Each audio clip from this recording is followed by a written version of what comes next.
Today I'm going to be making an old-fashioned pound cake. I decided to film this tutorial just because I was looking online for my class and could not find anything on how to make an old-fashioned pound cake with no leaveners, classic ingredients, and a classic procedure.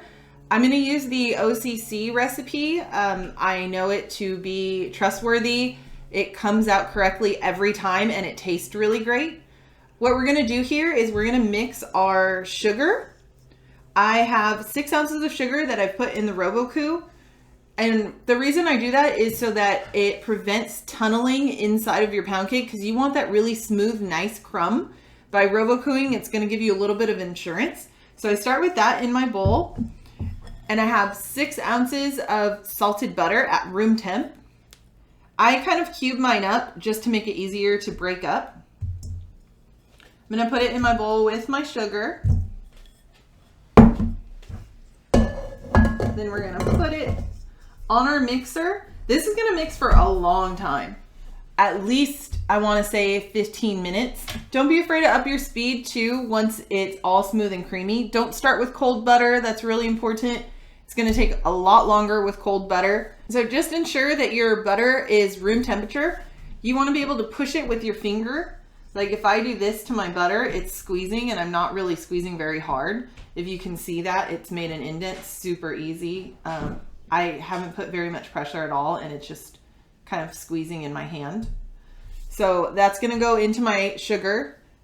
Again, that I've Robocooed. It's just an insurance policy. If you don't have a Robocoo, don't worry about it. If you do, it'll give you insurance that your crumb will be perfect. I start mine on stir. And I'm also gonna add my vanilla to this, just 1 teaspoon of vanilla. So all that's in here right now is 6 ounces of sugar, 6 ounces of salted butter at room temp, and 1 teaspoon of vanilla.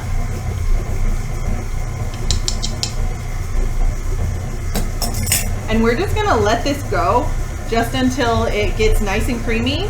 Then we're going to scrape the bowl, just to ensure that all of that sugar that's stuck to the bottom gets mixed up with it. And no joke, this is gonna turn white. It's gonna double in size. You're gonna get a lot of volume, and that's where your volume for your pound cake's coming from. Because remember, we're not using baking powder, there's no baking soda, there's not any leaveners in this. It's old school butter, sugar, that's gonna be your leavener. If you don't mix it enough, you're gonna end up with a very dense pound cake. So we're just gonna leave this to mix.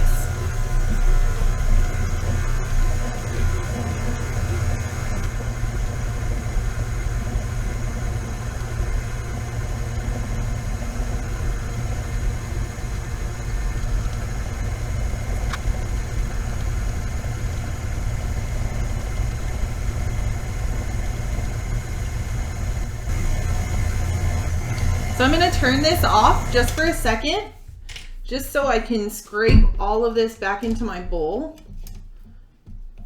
And you can see that it's already slightly changed color, but it's still got a very yellow tint to it.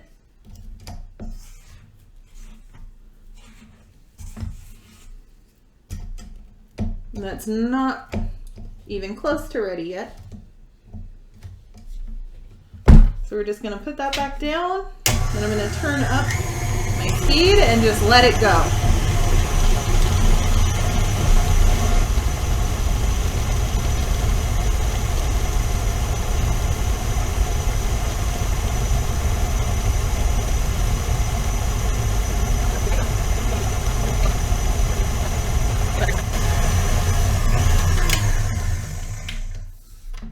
So again, you can see that this has changed colors dramatically from the first time. Now it's like more of a cream color versus a yellow tinge. And we're just gonna scrape it again. Scraping is important just because mixers, while they help us out a lot, tend to catch things at the bottom of the bowl. So after you're all done, you'll find chunks of butter, chunks of unmixed sugar. And so the only insurance we have is making sure that we've scraped the bowl a few times. I'm just gonna make sure that I get all this off my scraper. Then we're gonna let it go again.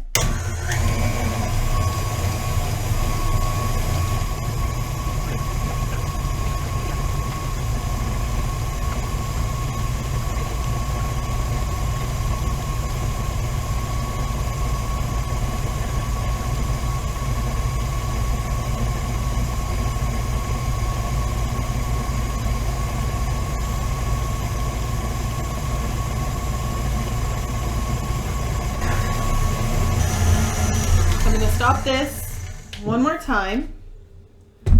Scrape around my edges again.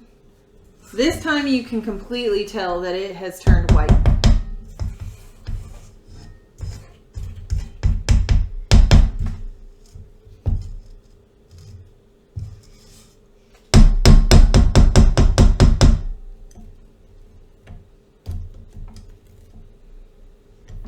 So we're gonna put it down, give it one more go just for insurance.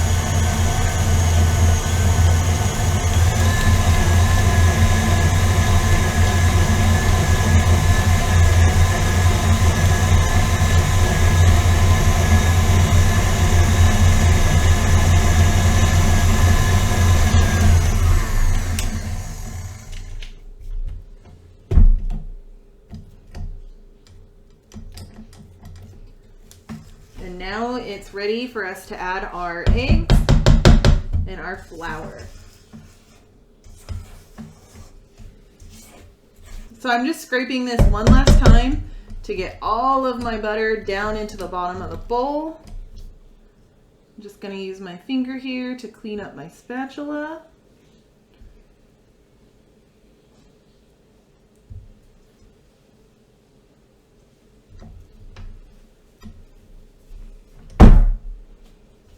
So once your butter has doubled in size, I just leave mine running on real low while I have everything else ready.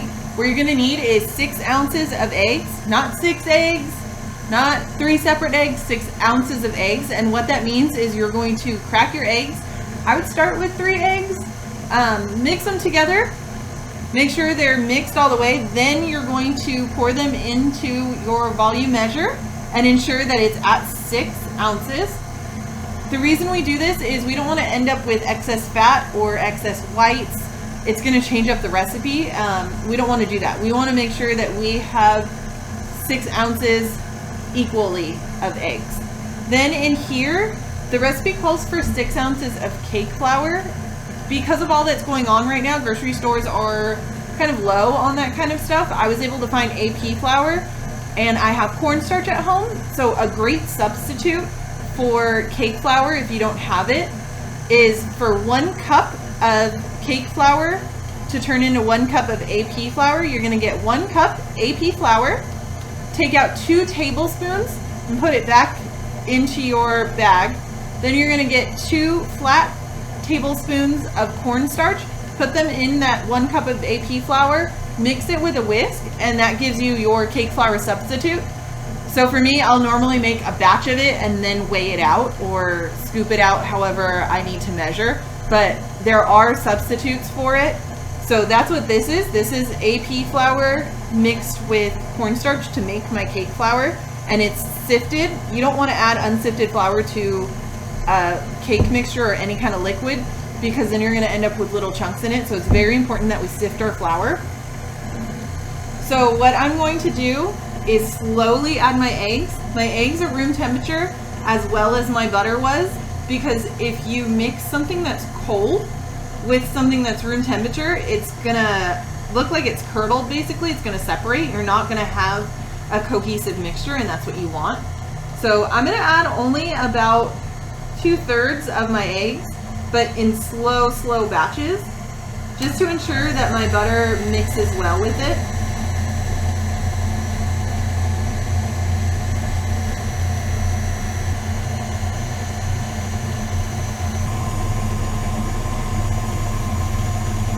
So I added about 2/3 of my eggs.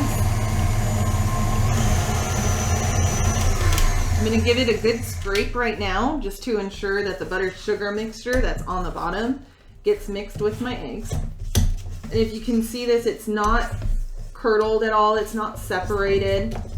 because they were all the same temperature, they really came together well.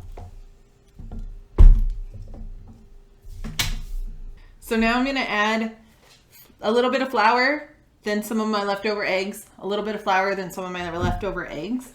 Be careful not to overmix. You're literally just going to mix until your butter sugar mixture accepts most of your flour. And you're going to add a little bit of your egg. I'm just doing it in 2 batches just so I don't mix it too much. And it's a very small recipe, so it should be okay. So now we're going to stir again, and we're going to add the rest of our eggs. Just until it comes together. The reason they call this a pound cake back in the day was because it was 1 pound of each ingredient. So 1 pound eggs, 1 pound butter, 1 pound sugar, 1 pound flour. And that's why you got that very dense cake. It was a lot in one loaf pan. So I'm just scraping the bottom just to make sure there's no flour or butter left at the bottom. And I'm just going to give it one quick stir. And then we're good to go. And we're just going to clean this off so that we can put them in our loaf pans. So normally I would put all of this into a loaf pan. This makes 1 loaf of pound cake. Had a little accident with my loaf pan the other day, so I currently don't have one, but I will show footage of when I did make it in the loaf pan so you guys can see that. I'm going to actually turn this one into 3 little loaves. I'm going to do a plain, a marble, and a lemon, just to show you guys how you can vary this recipe a little bit. To get your loaf pan ready, you're going to need some pan spray, and all you need to do is lightly spray the sides. And that's just insurance for your pan to be able to get your cake out.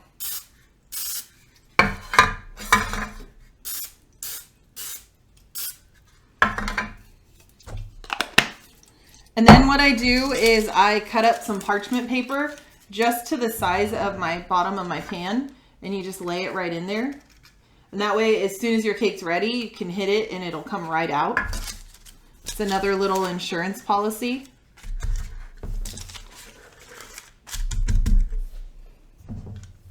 So I'm just going to take some of my mix here, and this is going to be my plain pound cake.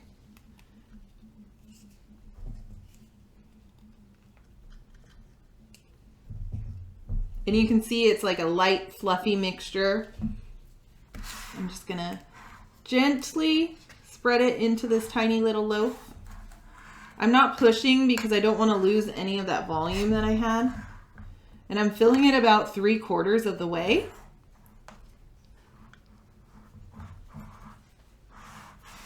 So that's going to be my very plain one. Now the next one I'm going to do is a marble. So I'm going to get a separate bowl. We're going to get a little bit of our mixture.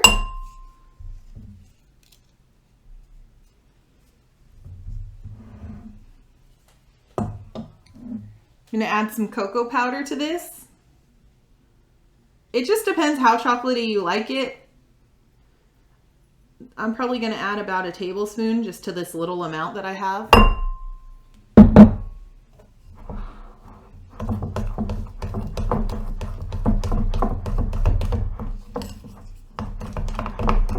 And if you look at the color, you can tell like, okay, that's not enough.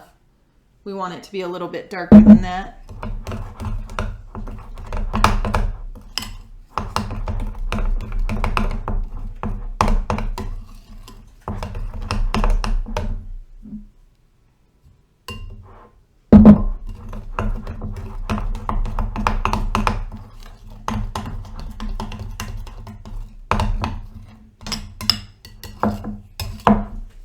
So then I'm going to get some more of my plain.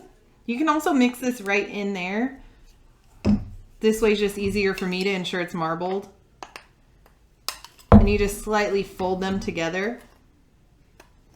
Now that's going to go right into my loaf pan.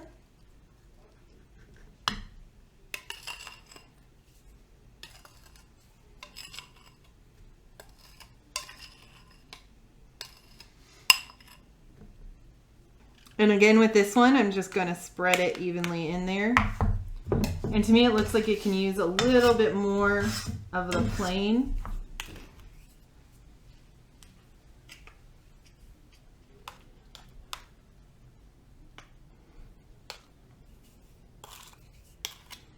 There's my marble one. And then with the leftover of this, I'm gonna make it lemon. So I'm just gonna take my zester, and I only have a very little amount, so I'm just going to zest about half a lemon into here.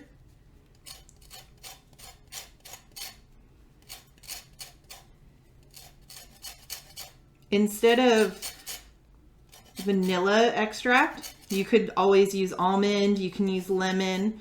If I was only making a lemon, I would definitely add lemon extract to this instead of vanilla, but the vanilla is not really going to hinder it.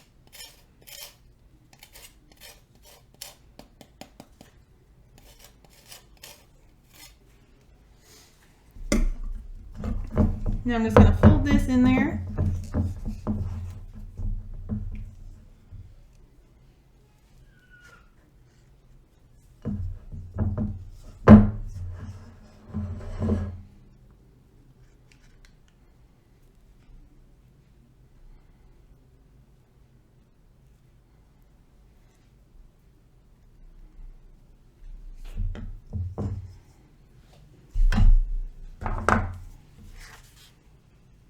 Now we're just going to spread our mixture, and that's it. Now they're ready to go in the oven.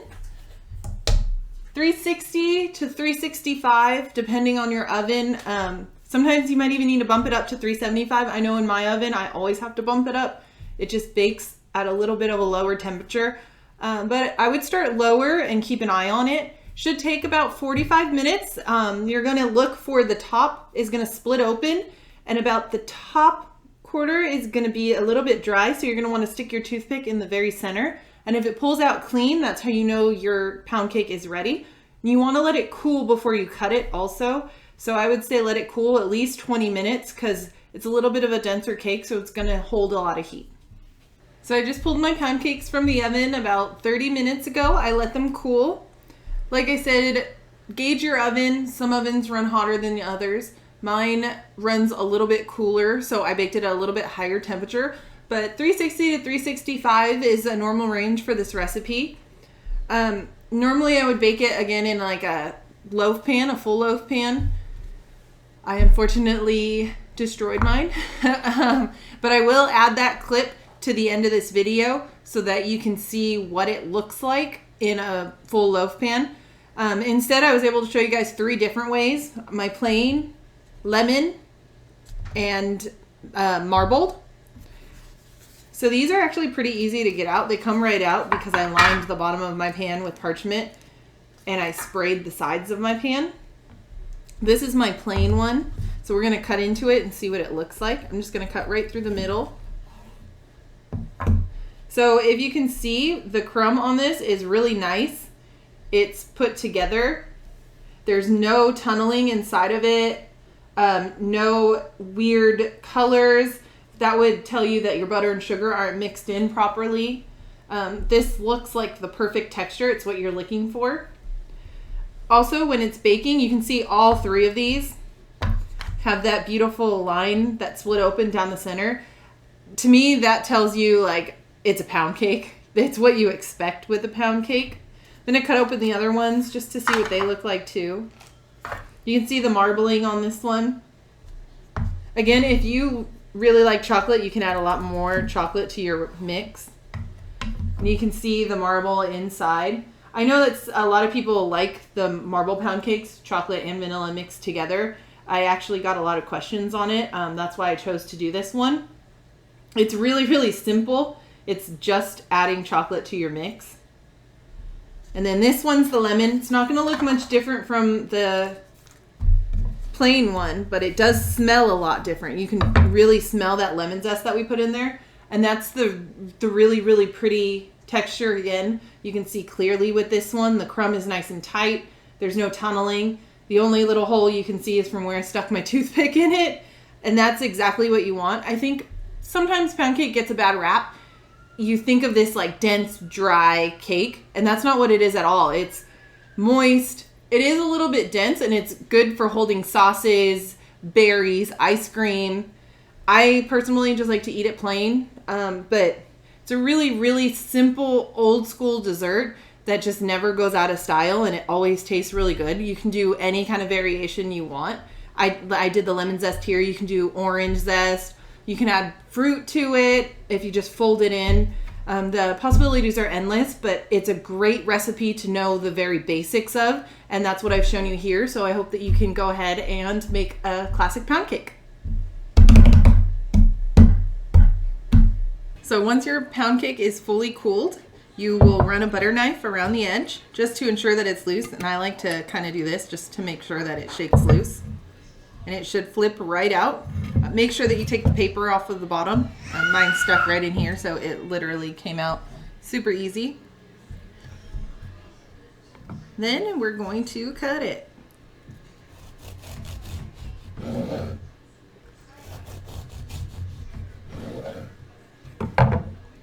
You can see that really nice crumb that it has. And this top right here is what you're looking for in a pound cake. So I'd say that it's pretty successful. My oven tends to change its heat up and down a little bit. So it got a little darker on the edges, but the inside is a nice crumb. It's super tight.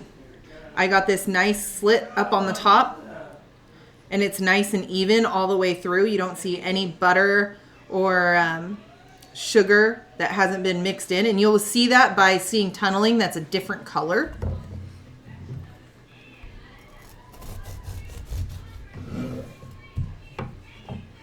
And that's it. That's how you make a classic old-fashioned pound cake.